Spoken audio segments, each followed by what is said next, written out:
Okay, let's get started. It's 1:01 Central Time. Listen, I want to thank everybody for jumping on today. This is going to be a little bit more of an open discussion. I want to just thank everybody who's attending, and then this is also going to be recorded.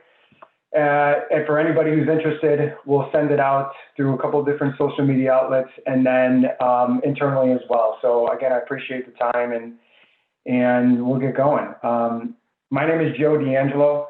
I also have Adam Roth on from Henderson Engineers and Joseph Tolimantes from Advance2000. The topic for today is going to be the possibilities of cloud computing and then the impact it's kind of had. And what I wanted to do is introduce Adam for a second and talk about Henderson Engineers. Henderson Engineers is one of Advance2000's partners, and they've been using virtual infrastructure from Advance2000 for a couple of years now. And really part of this discussion is going to be the transition from going more traditional to more of a cloud computing environment. So without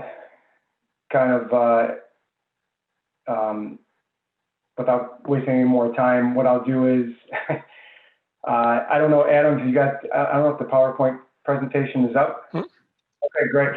Yep.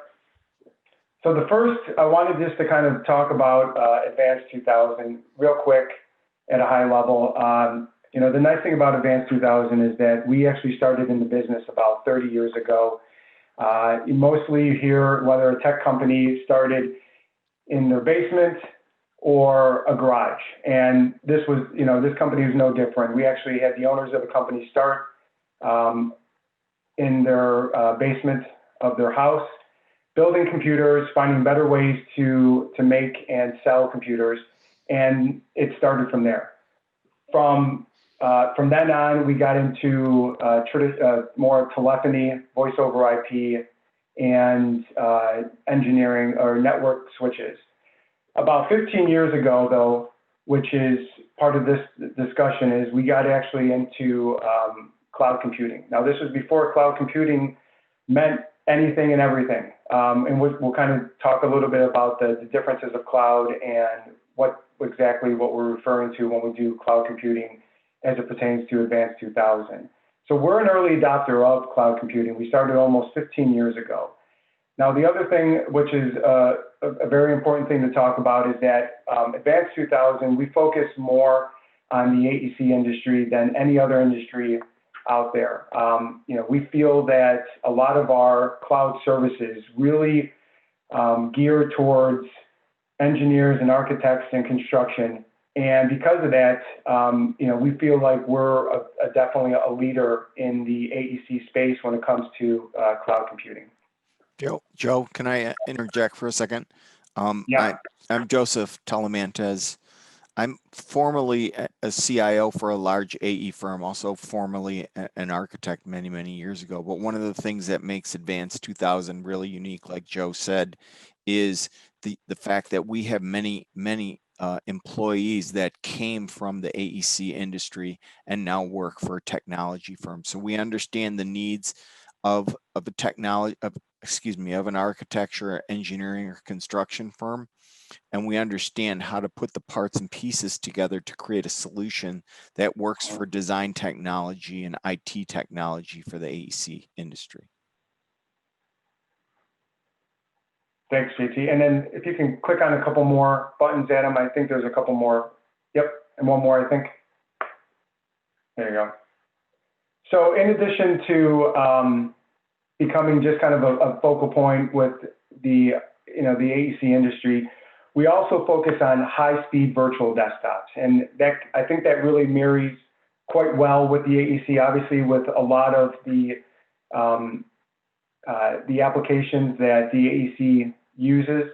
It drives for higher compute power.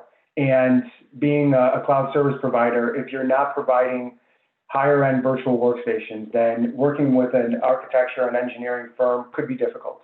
The other thing that we focus this on is really the collaboration space too. So not only are we building infrastructure that it can be provided for companies internally, but a lot of the cloud services can be used for external use too. So if you're working on a project where you're collaborating with multiple firms over multiple sites, we can build a virtual infrastructure that allows for an environment where instead of having to drive to a project or some type of co-location space, we're building it virtually. So we're bringing everybody to a virtual office inside the firm, and then as well as outside to other outside firms. The other nice thing is that this is the infrastructure that we provided. It's proven, it's completely customized, it's managed by Advance2000 and our support engineers, and it's virtually limitless in the capacity. Whether you want a few virtual workstations or hundreds or thousands, space-wise similar. If you're looking for just to put a project there, or if you want to put all your company's data, the infrastructure that we're providing allows for unlimited space. And then the other thing I think it's important to talk about lastly is that we're independently owned. So the owners of the company at Advance2000 who started the firm are still the owners today. We don't have any outside influence in how we run our infrastructure and our data centers. And then all the infrastructure and data centers are 100% owned by Advance2000. What I want to do next is kind of turn it over to Adam so he can kind of talk a little bit about Henderson Engineers and then kind of the progression from more traditional to virtual. So Adam, if you want to kick it off a little bit, and I'll shut up. There we go. Yeah, so hi, Adam Roth, been manager at Henderson Engineers. I want to tell a little bit about our story because the move to cloud is a big jump, so it's important to have a little bit of context there. So Henderson Engineers is about 800 people, and we're not just an MEP firm, we're a building systems design firm, so we go outside of those three disciplines a little bit. And with that, we find efficiencies working in one model. So we do our best to have one Revit model per project, unless we have to split it up in between size or requirements of the project, things like that. So those 800 people are spread across the entire nation, and we also have several work from home people too. So we, as you can see here, we do a lot of different practices. So that expertise isn't localized to one office. So that expertise has to be spread out throughout the nation as well. So there was a lot of work sharing. So we started with Revit 2007, 2008. That's when we started with Revit, and we made a significant investment around 2010. And we were work sharing people across offices, and we do that quite efficiently, but we always had this problem, and we called it the Revit problem, but we didn't really know what it was back then. So we had symptoms, and we didn't know what the symptoms were, and there wasn't any documentation. So we had an MPLS network, we had DFSR for all of our files, and our central models would become corrupt. End users would get frustrated, and basically we would just endlessly fix corrupt models. We were working on models across the WAN, and now there's a lot of documentation out there about working on models across the network, but we didn't know that back then. So we were fighting that problem, and we kept looking for the silver bullet. There was no bullet. So we would have a central model in our Kansas City office, and we would have somebody try to open in a local copy in Phoenix, and you would just see the performance decrease, and then sooner or later it would become corrupt. So we worked really hard to solve that problem. So going to the cloud is something that is always a kind of a joke around our IT department, is everybody has this idea of what the cloud is, but nobody really agrees on what that means. So cloud can mean a couple different things. For us, we evaluated a couple different options. We knew we needed to virtualize Revit, and basically we had this problem where the data is in one location and the application is in another location. And for Revit, it's a very chatty program. It's going to the file, to the central file for every request access. So there's a lot of traffic. It's the traffic that we weren't necessarily used to. So we evaluated some of the early stages of companies like Panzura and Nasuni. We evaluated Revit Server and found that lacking. We evaluated remote desktops into the area where the data was. We evaluated all sorts of things. Some of the firms we work closely with literally just sent their employees to the other office and put them up in a hotel. That was the cheapest solution for them at the time. So we looked for a more sophisticated solution to that. And what we ended up with was virtualizing the Revit application via Citrix and XenApp.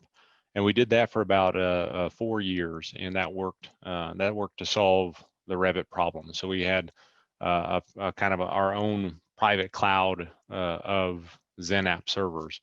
So that solved the Revit problem for a long time, and it worked out pretty well. So that's how we solved that back then. But we started noticing other problems along the way as well. And one of those would be that we still had to update the applications on all the endpoints, and we still had other problems. So we had more large Bluebeam files, we had more large Navisworks files, recap files. All those were applications where it's big files trying to go across the network. And we still had that issue. You had created data on one side and you had to wait for it to replicate on the other side. So we even had issues with PDFs replicating for signing and sealing. You'd print in Phoenix and you're signing and sealing it digitally in Kansas City. You had to wait for that data to get there. So that hurt us a little bit. So we kind of took a step back and looked at our wants and our needs around that, and we started to reevaluate all the common solutions out there. This was around the time that BIM 360 was coming about. I feel old whenever I say I worked on Revit before BIM 360. It's like telling your kids that you don't lived in a time before there was internet. It just makes you sound old nowadays. But we still didn't like Revit Server, and the thing about our XenApp servers was we had 3 of them. We were very restricted on when we can maintain those and update the software. So that's whenever we looked at Nasuni again, the distributed file systems. But there was 2 different problems that we were solving: is getting the application close to the data, but then also our end user experience for updating applications as well. So we don't have our endpoints, our end users don't have admin rights. So we would have to deploy the software, and we wanted a very seamless overnight. They restart their computer, come in the next day, software is all up to date. So that's the kind of experience that we wanted. We didn't want to have our end users installing software all across the firm all day long. So we looked at all the different wants and needs for the different types of cloud options: virtualizing more applications, virtualizing the entire desktop, or spreading out our data in a different way. So we tried terminal server, we tried everything, but we still ended up with a fundamental problem of you need your application close to your data, and then you need to be able to update your application. So we selected VDI for a handful of reasons. One of them was that we were trying to make a better use of our IT spend, and we really focused on disaster recovery and business continuity. So with that, if a hurricane hit our Houston office and shut it down for a couple of days, we had a lot of equipment in that office, and we had DR plans on how we would get more equipment down there in a hurry if we needed to. But what we really liked about VDI was that anywhere with an internet connection, you could install the VMware client and be up and running, and it's the same desktop. I don't have to install any other applications. It's your assigned desktop for that. It also allowed us a lot of mobility. So VPN was another solution, common solution. We transitioned everybody over to laptops, and VPN has a lot of overhead. And whenever you take some of the internet connections that we had and you add the VPN overhead to that, didn't leave a whole lot of bandwidth for Revit chatting back and forth. So mobility allowed us to put it on more devices, we were a lot more flexible on our requirements for our hardware than we had to in the past, because all of our equipment had to be basically CAD rated or BIM rated. So the other cool part about that was that we could centralize our data. So centralizing the data in a cloud storage is one part, but you still have the problem of getting your applications up to date. So I know some of these problems are solved by other solutions, but we were really focused on this next point: is VDIs are easy to manage. We centralized the application, so we didn't have to update applications across the VPN like we would have to be pulling files across the VPN. There was a lot of stuff narrowed into that narrow funnel. So what we do is we use a combination of scripting and SCCM and PDQ to update all of our VDIs, and we can push new version of Bluebeam or Revit to 600 VDIs overnight. So that is a huge step for us on the IT department, and that really reduced our efforts to make sure all of our software is up to date and we can push it without any user interaction.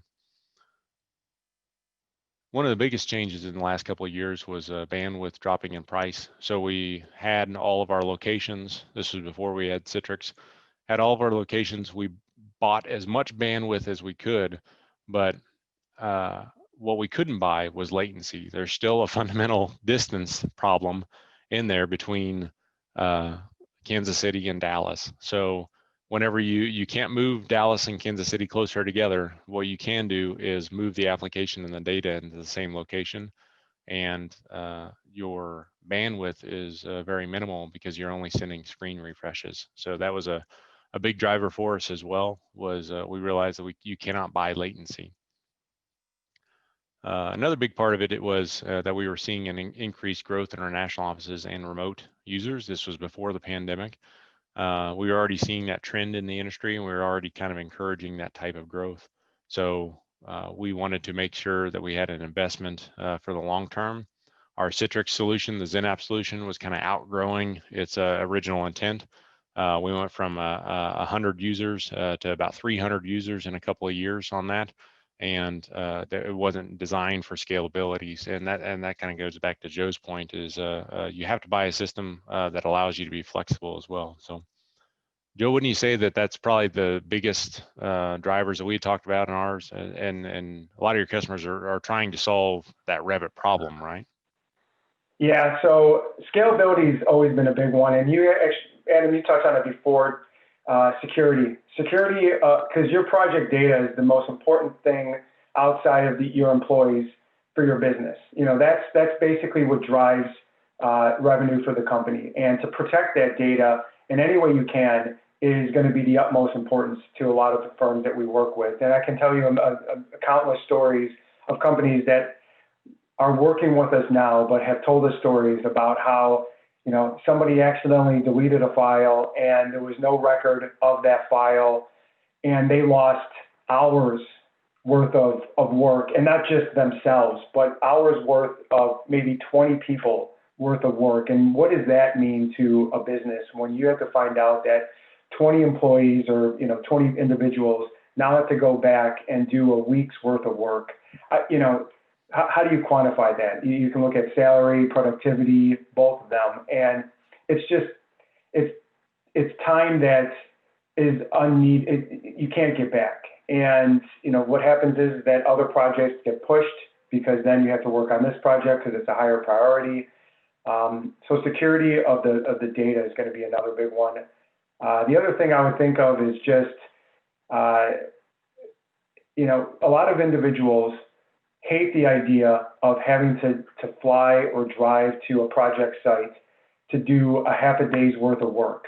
But sometimes you have to, because you know that being at that site offers up more productivity than being in the office or somewhere else. And sometimes if you being in Kansas City, having to fly to New York for just a day or two, and times that by however many employees have to do that over the course of a year. Another expense that people sometimes forget to look at, Adam, is going to be just travel expense.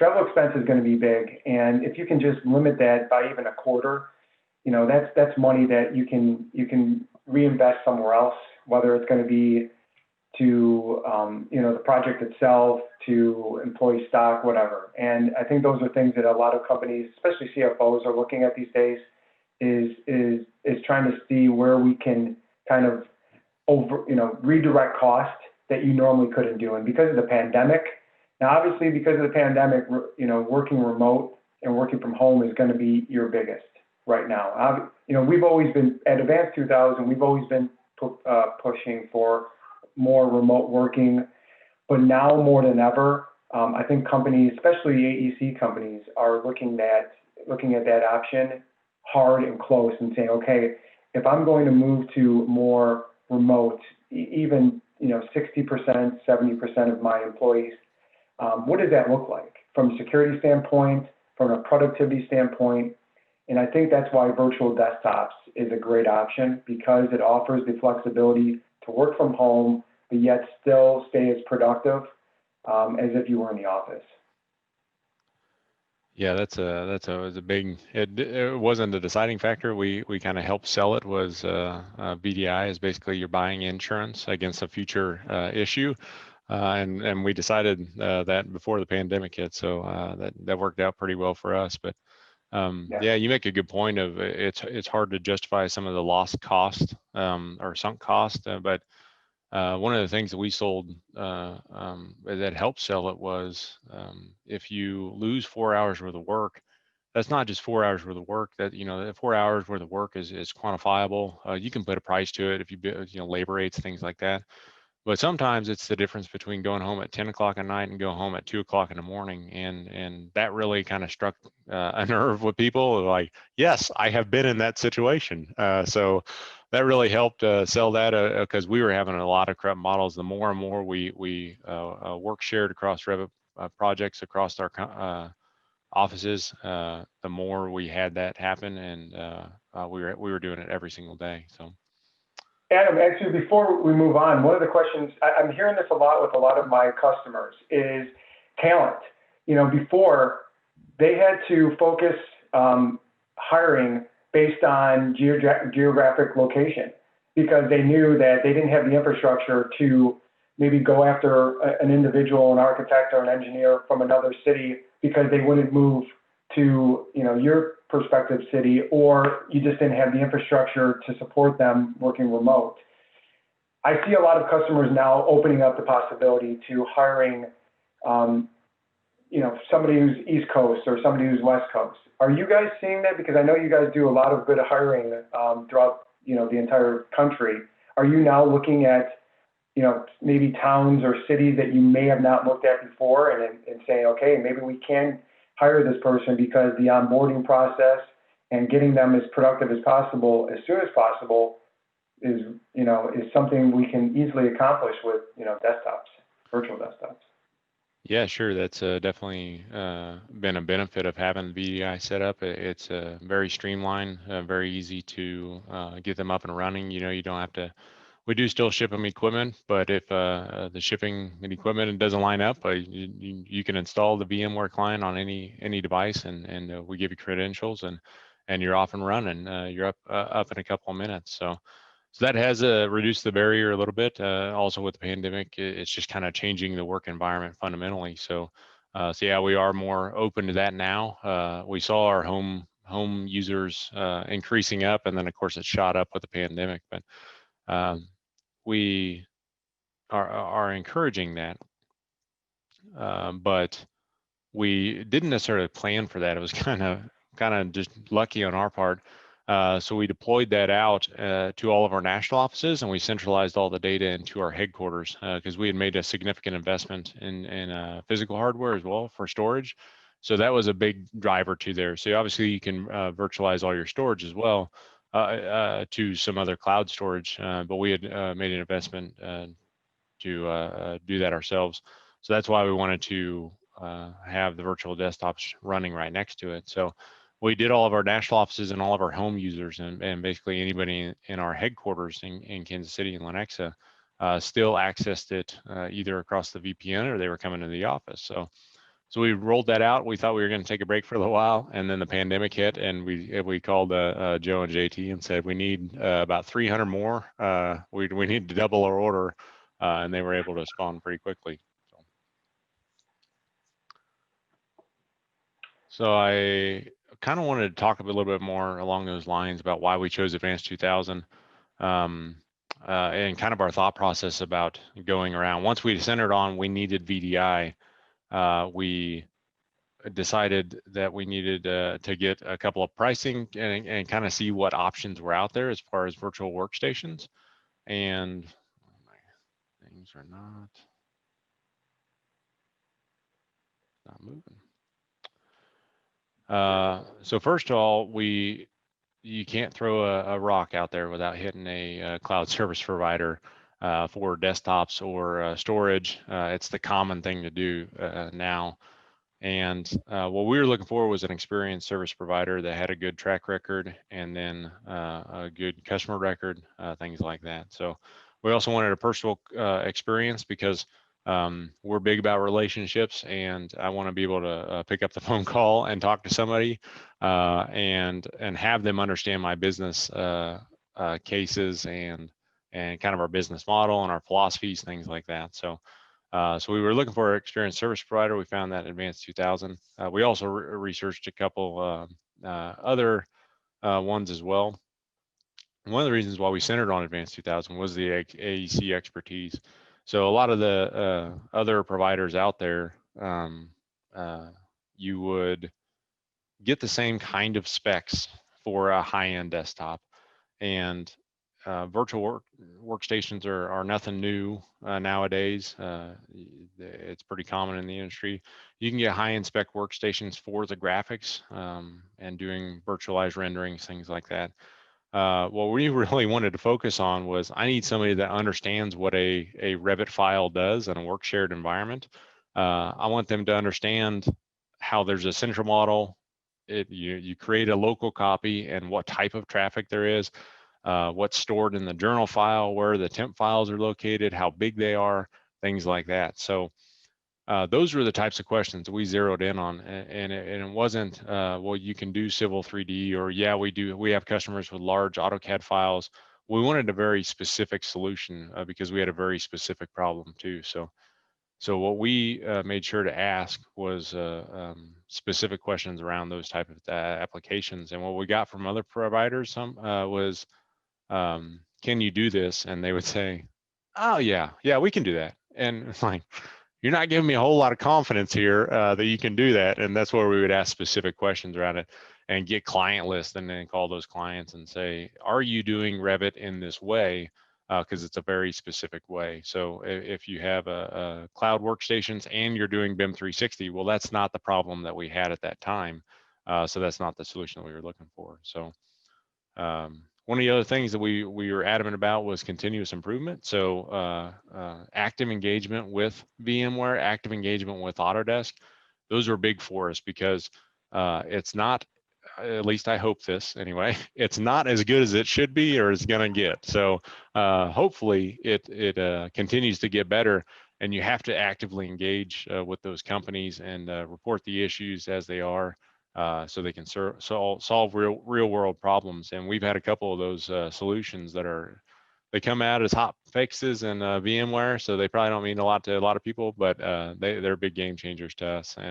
And lastly here was that we had that specific setup where we had localized private storage. So it's all virtual storage, but we had our data center across the street, and we wanted the virtual desktop infrastructure to sit right next to our data as well. So Advance2000 also has storage along with virtual desktops, but we asked them to create a solution where they would put the virtual desktops right next to our data because we wanted that close distance, and it doesn't get much closer than in the same data center with a 10 gig link. So that's one of the reasons why we did that.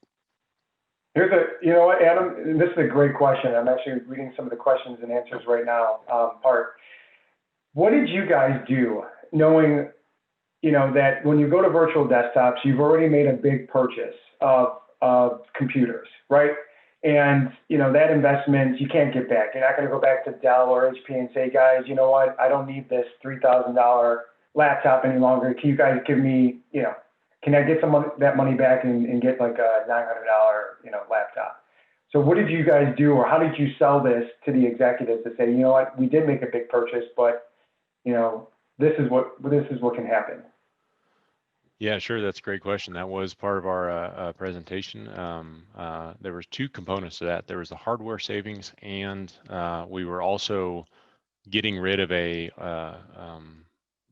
pretty large spend in our Citrix setup. So we had a per user cost in that setup, and we're already kind of used to spending that per year.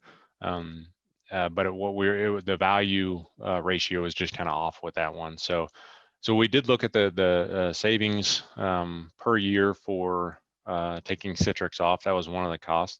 The hardware cost over the years, we do our spend a little bit different. We used to buy monthly, and now we buy quarterly hardware, and then we have a tiered system. So top users will get the new equipment, and then their equipment goes down, and then we sell off the bottom tier. So once we looked at that, we found that in the scheme of things, there wasn't a huge savings there, but we did have a plan, and it kind of works out through attrition. But what we also looked at was that you're kind of pre-purchase area. How do you say that? That you're betting against the negative. So we realized with the requirements going up for hardware, you see these big box laptops and the beefy PCs on people's desks. We realized that we couldn't outbuy the requirements of the software because we had so many different software packages. It was going to become unmanageable. So what we tried to do was hold off buying the PCs and laptops that we had right now, with a potential future to buy things like thin clients or things of that nature. But we're also not buying the $8,000 workstations to put on people's desks too. So what we did was kind of avoided a potential future negative. So we did account for them. We kind of added up. We had a good track record of what our spend was on our hardware, and we compared that against what our spend could be on a thing like a thin client. We haven't gone completely to thin clients, but that was one of the options. But we were able to reduce the specs on our machines, and that's strung out over a longer period of time just because of the way we do it. But yeah, there's no getting around all the existing hardware that you have on your desk. But what we did was try to account for what our potential future spend would be as well. So that was the future savings. So we said this several times. Hope it didn't advance to that. You're not going to save money by going with a virtual desktop infrastructure. There are savings, there are costs. So it's all about a matter of weighing what you want as the benefits and the values versus what you're willing to take with it. So. Yeah. Skimming some of these other questions. Henderson was, would you still use Advance2000 or would you look at Azure? That is an option now. The part of that is that's still evolving more at a rapid pace. The personal opinion, my IT guys are probably going to rail against me on this, but it's still evolving at a rapid pace, and we wanted somebody. I can't call up somebody at Microsoft and have them understand the issue I'm having with local files or recap and things like that. Performance around point clouds, they're not going to be able to answer my question. So they probably do have an extensive client list, and that is an option that's there now. But we didn't necessarily look at that option. So if we didn't have the localized storage investment, our approach probably would have been different. But yeah, you could play that game all day long. So. Yeah, and correct me if part of it is just flexibility too. You know, one thing that I love about working with Advance2000 is that, you know, the owners of our company look at each company that we work with as a partnership, and we take it as a partnership. So we bounce ideas off each other. You know, a lot of our meetings that we have with Henderson Engineers is about game planning for next month or next year. And I don't know if you're going to get that from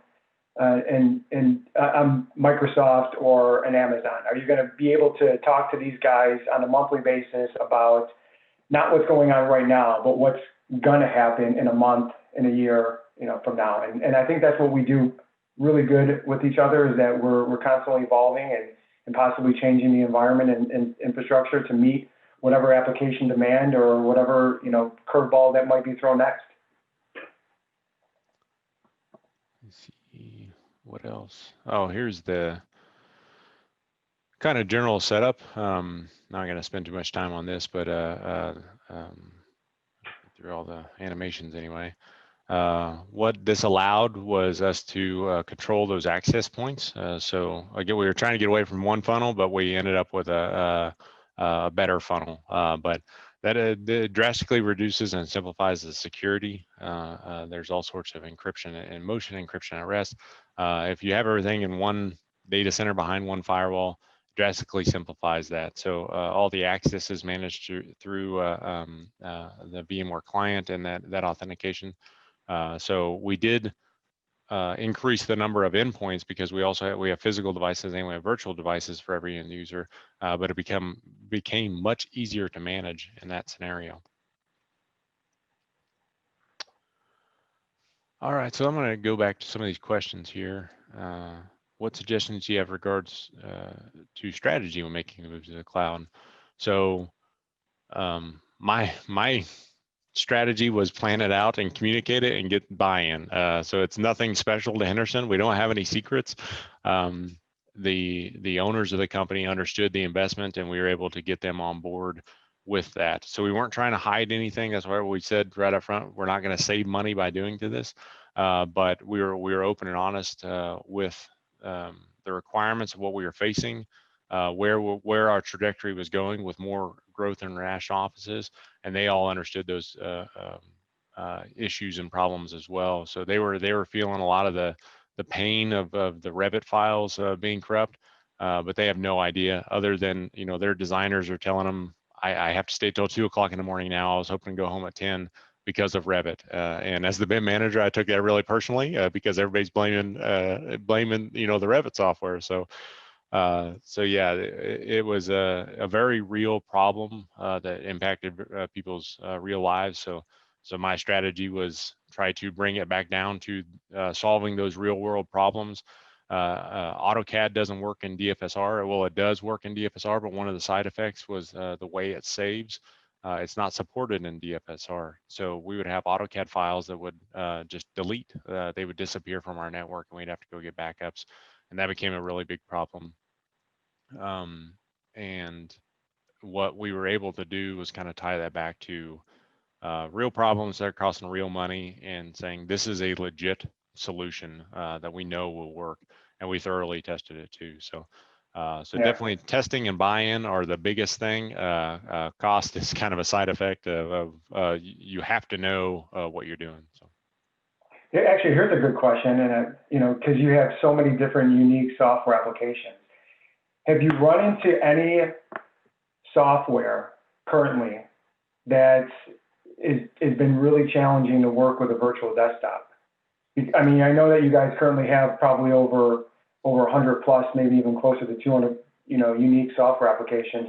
That's always going to be a question, because whenever you're talking about going, 100% virtual, then you're talking about all your software applications. When you ran with just using Zen app, you're talking about a very select few software applications that you're trying to allow everybody to use at once. But now we're talking about them all. So what have you seen so far regarding all your software? Yeah, sure. I don't think we've ran into anything that hasn't worked really well. There's some software applications that still need to evolve to the 21st century, but for the most part, everything has worked well.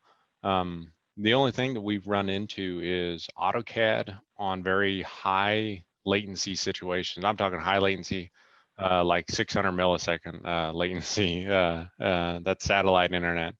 And what we would see is that the ribbon, you could move your mouse around well on the ribbon, but as soon as you went to the design area, there was something about AutoCAD and VMware and high latency that you would have a lot of drag. The application was running, but the VMware was just not presenting the graphics as it should. And so we're still hoping that gets fixed, but that's the only thing that we've had as a big issue. It really hasn't slowed us down much. Good. I mean, I probably get that question brought up to me daily, from clients that are very interested in moving to the cloud. Is that, can it support all of my applications? Explain to me how it does. Because you don't know, you only know what you know, and the concern is that there's that one software application that's the most important to the company, and then that's the one you can't virtualize. So it's good to hear that a lot of your software can be and is. So I'd say 80% of our work is in Revit now. It wasn't that case whenever we started out, so we really had to have a solution that worked for everything, and we did extensive testing, so much testing. But to give you an idea, is we work on anything from a 2,000 square foot retail TI to NFL stadiums and airports. So we definitely have stress tested this, and we tested against our physical.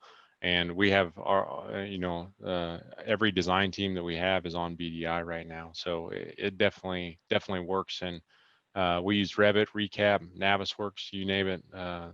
Those are big files that we get into. I mean, gigs and gigs of files. So it definitely performs well. And we do whenever we enter a situation where we don't think it's performing well, and somebody wants to blame the VDI, we do the same thing on the physical. Like, you get the same thing on physical. Like, there's nothing. It's actually slower for us to go across the street on our network than it is to do it in VDI. So a lot of times it's just the file or just the application. It's not as much as we would love to blame the user. It's not the user or the environment. Sometimes they're just big files. Yeah. Another question I get on that, now we're thinking about it right now, is tell me, if you can, just a couple minutes, talk me through, the transition that your employees had from virtual workstations, to more physical, local workstations to virtual. Some of the questions that I get is it going to be life-changing? Are users not going to understand what they're, how to run a virtual workstation? Is it too complicated for them? And, my answer is always the same, but I want to hear yours. Yeah, we have some people that still don't get that this machine is running virtually, and they only see it through this one window application. So we tried to make it as seamless as possible. We did a lot of automation, and that's part of our end user experience goals, was to make it as seamless as possible. So we had the tiered refresh of our hardware pretty well locked down, and people were used to getting new machines. So they were kind of used to that experience. So they knew what it meant to re-image their machine. So part of the sales pitch that we gave to the end users was a little bit different than what we gave to the company management. But part of that sales pitch was that this should be the last time that you're re-imaged for a long time. Because with that OS, we can upgrade that OS in the middle of the night. We can patch it. That virtual machine will last for much longer than your physical device. So we said you only have to set up your applications one more time, and that should be it. So I've lived with this for a couple of years now, and I test out different hardware, and it's as easy as we have VMware on our image. So I log out of my physical device, undock it, dock the new laptop, open up VMware, and there is my desktop just as I left it. So it's a very quick turnaround on the hardware, and people like that a whole lot. They wanted the new hardware, but they didn't want to go through that experience. So that was one part of it, was that you only had to set up your applications one last time. The other part of it was that flexibility, that they could leave their session running and go home and pick up right where they left off. So that was something they were not used to. They're used to the power cycles of a physical PC where they have to close all their applications to shut it down, to go home, take the drive home, then open up, reestablish VPN connection, relaunch all their programs, reopen all their files, things like that. So the ability to be working right up to the last minute, just disconnect from your machine, go home and reconnect with all your open applications on all your files just where you left off was a big selling point for it as well. Yeah, it's hard. Sometimes it's hard to quantify those types of scenarios, but when you have, like Henderson, you have 800 employees. If you had every employee do that every single day, night in and night out, even just for 10, 15 minutes, you're looking at 800 employees with 15 minutes of just startup times. And being able to go home and then just launch your VDI, and you're right at where you started, when you first ended the day. I get a lot of good responses back from clients that say, man, it took so long to get to this starting point at home that sometimes they never even wanted to do it. They used to dread it, and now it's a breeze. So that's good to hear. Yeah, there were a couple other scenarios as well. Was if you are on VPN on a sketchy connection, once your VPN drops, that's it. You have to go go back through VPN, reopen the files, all that kind of stuff. If on a VDI, if you have a sketchy connection, it basically just freezes because the graphics stop sending, but all your files are still there. Hopefully autosave's running in the background, and once you reestablish your internet connection, you pick up right where you left off. So that was a big help for us because people were used to having VPN issues, and they didn't realize that's a problem that could be solved. So they were pretty happy with that. I think the biggest driver was after we rolled it out some of our national offices. We didn't plan this, but people dispute that. But there was ice storms and power outages. So the power went out in the building. All the computers shut off. All the virtual machines are still running in the data center. So power comes back on 10 minutes later, and nobody lost any work. And they were like, "All hail VDI!" It was a big game changer for them. So that was kind of the selling point, was I didn't lose all my work because nobody saves right before a power outage. You just don't do that. So. No, you don't. I wish you could. Okay, I think we're butting up to the time. Listen, I think we've answered a good amount of questions, and I think you were really helpful in explaining your guys' transition to virtual desktops.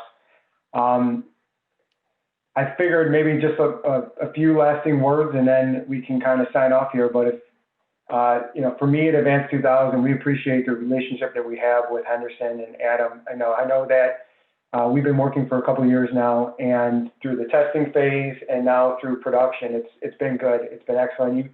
You provided some really good feedback, and I can tell you a lot of the stuff that you've provided, our team adopts for other customers, which is why I wanted you to have be a part of this, because a lot of the things that you guys do mention, we use with other clients of ours. So it's exciting to have you kind of talk on behalf of Henderson and some of the things that we're doing with you guys. So I appreciate it very much. JT, anything lasting? I just wanted to talk a little bit about the question about research and development. We do have an R&D group in-house, and we do look at all of the new technology by NVIDIA and by VMware and all the other vendors, Citrix and all the other vendors out there. We are constantly testing new equipment, constantly testing new solutions, and we have an entire group of clients that are out there ready to test for us and give us feedback on what works best. Whether Adam knows it or not, he's part of that testing group. Oh, happy to be, yeah. Adam, anything? Nope, I would reiterate it as very much a partnership. It's a big difference to be able to call up Advance2000 and they say, hold on, let me get my BIM manager. That's not something Dell or anybody else is going to be able to offer that. So we have probably pushed their limits because we had very specific requirements, very specific problems to solve, and they rose to the occasion. And we're very much about relationships, and we're happy to be a part of that partnership. So I appreciate you having me on today. Great, thank you. If anybody wants to learn anything more about the topics that we discussed today, our contact information is below. We're also going to, like I said before, blast this through social media outlets, Twitter, Facebook, LinkedIn. If you have any questions, please feel free to follow up with myself, JT, or Adam, and we'll be happy to kind of answer any of the questions after this. Other than that, I want to thank everybody for their time, and be well and be safe out there. And thanks for everybody for joining. Yeah. Thanks, Joe. Thanks, Adam. All right. Thanks, guys.